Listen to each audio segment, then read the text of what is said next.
it was a difficult decision to say that I would leave my House seat or not seek reelection to it, knowing that not only the people in my district, but people everywhere else were like, we can't afford to lose your voice. I'm like, okay, then let's make sure I'm not lost. Let's make sure the voice don't go away, right? Like that was the goal. But like, I don't think that I could ever talk about courage if I did what was easy. And there is nothing easy about the idea of flipping a state like Texas, but it's also not impossible, right? And so, again, going back to me being a data driven person from being a little kid to how I conduct myself in the house, we've reviewed the data. I am very confident that this can be done. Will it be easy? No. Is it impossible? No. Listen, Tara, the work that y'all do, y'all are constantly bringing to light the level of corruption that is taking place, right? Like, you technically don't need me to do it, right? Like, you don't need a sitting member of Congress to actually be the ones.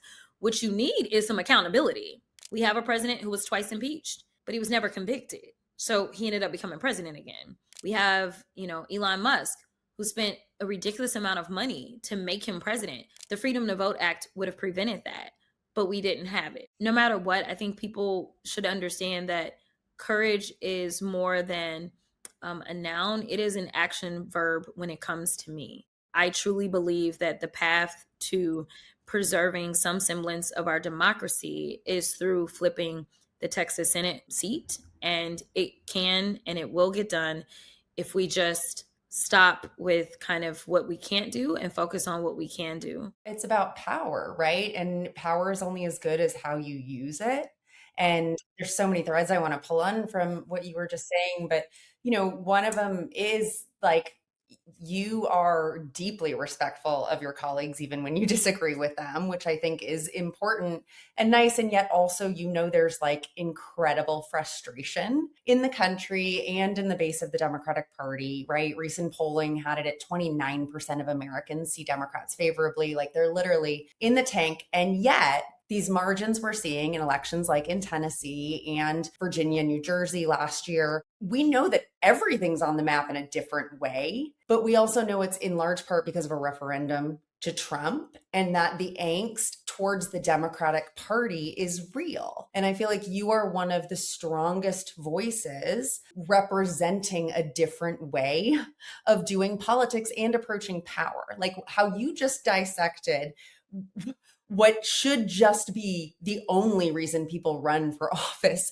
which is to get things done for the American people. Like that is now somewhat of a novel concept. Like it's become so normalized to be weak and feckless and self-interested or hiding the ball or preserving rules that don't apply anymore. How do you not run against your colleagues in the party as a Democrat, but also really, really hold space and see what people are seeing and feeling about kind of what feels like impotence sometimes or weakness? I lead the way that I feel like I can only lead, which is authentically me, right? And I remember when Marge and I had our little kerfuffle. Um, I remember some of the older members. It was an interesting dynamic. Those that are kind of what I would consider to be my auntie ages, kind of like in that range, they were like, "Oh, we don't know, like your district, like this may cause you a problem and this and that." And I'm like, "Listen, if my district wanted me to come to work and be disrespected and then sit there and smile about it, and then somehow believe that I am going to fight literally sometimes for their lives." I just don't know how you like, I don't know how that works, right? So I'm like, it's okay because I approach this job in a very fearless way. I'm like, if they don't want me, that's okay. That's what democracy is. Democracy is about people choosing who it is that they want to represent them. And if they have an issue with how I'm representing, like, I'm good with that. Like, what you see a lot of times when I'm in committee is that I miss the courtroom. You know what I mean? Like, I'm like, all right, I did have a life before this. And, I chose to get into politics because I didn't feel like I was able to do enough just practicing law. I felt like I needed to then start writing the laws. Like that is why I got into politics, because fighting one case at a time versus being able to change the entire landscape of the system and literally giving people a fair shot all around is like what I was looking for. So like that's it. But I'm like, if the people don't want me, it is their right. It is their responsibility to like elect somebody else. but I'm not going to not be me because I'm operating out of fear that, like, this is how I have to act to keep the seat, because I'm not here because I'm phased by titles. I'm here because I'm phased by change and moving the needle. When you look at the fights that are being waged right now, this is a modern day civil rights movement that we must engage in. Those in the older generation, they remember a lot of these fights. Benny Thompson is just like another example of that. I mean, he's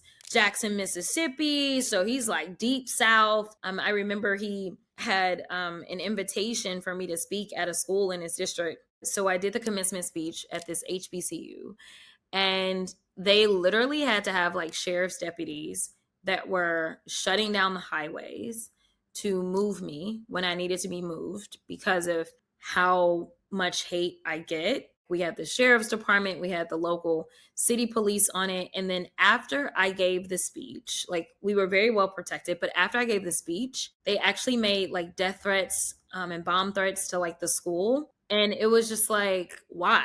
Right. But like, Benny Thompson is another one of those that is just kind of a throwback. He's so senior that he has seen this stuff.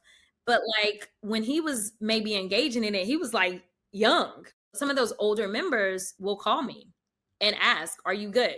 Because they look at me as having the energy and the ability to kind of meet the moment right now, and they don't ever try to stifle me. So I'm grateful. But yeah, it's interesting.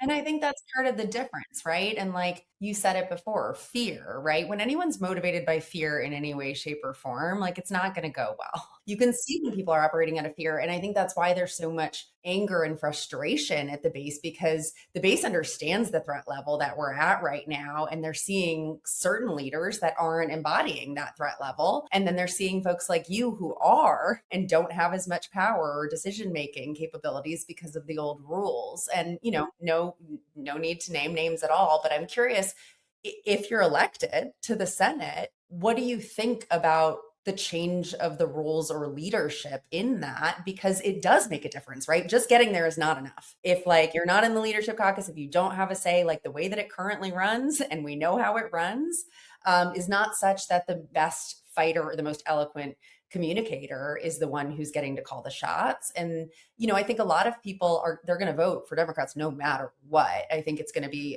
a tsunami against MAGA this year. But I also wonder, like, how can people trust that if we do get the House and Senate back, that we're going to use it?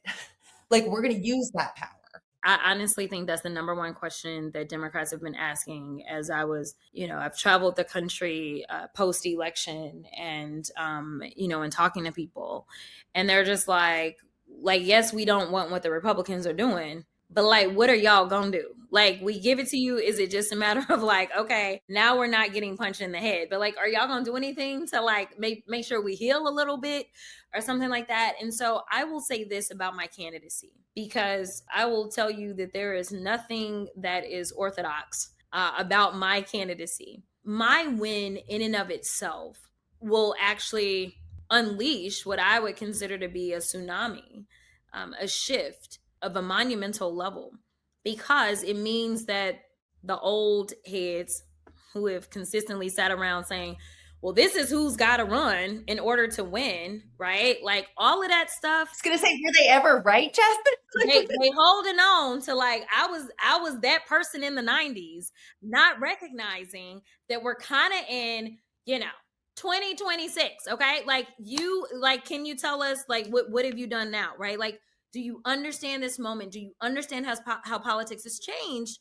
And listening to those same old people that don't know what they're talking about, right? Or people that are not really interested. I think it ends up being this whole conversation, right? I wouldn't have gotten this race unless there was polling that says that I could win. That's just the bottom freaking line, right?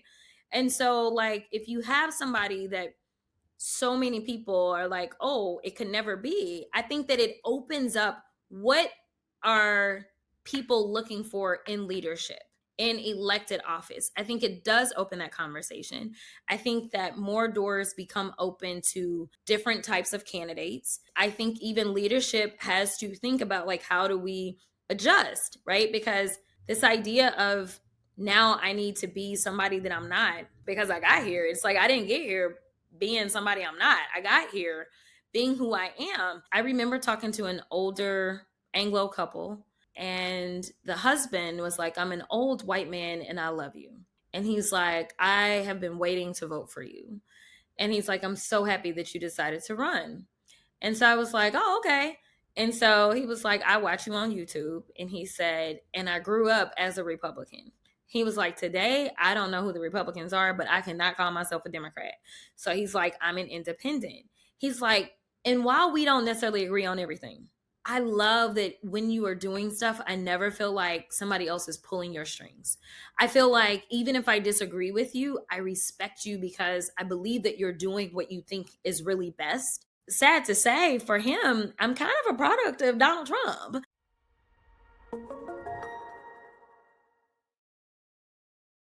These conversations and the courage of these leaders are only as contagious as the audiences we reach. So if you felt inspired by this conversation and episode, please consider sharing it on your own social platforms and with your friends and networks. If you don't already, please follow Courier Newsroom wherever you follow news and information, Facebook, Instagram, TikTok, and hit that subscribe button on YouTube so you can be the first to know when our next conversation drops. So excited to be in this fight with all of you. And until next time, please take care of yourselves. We need you.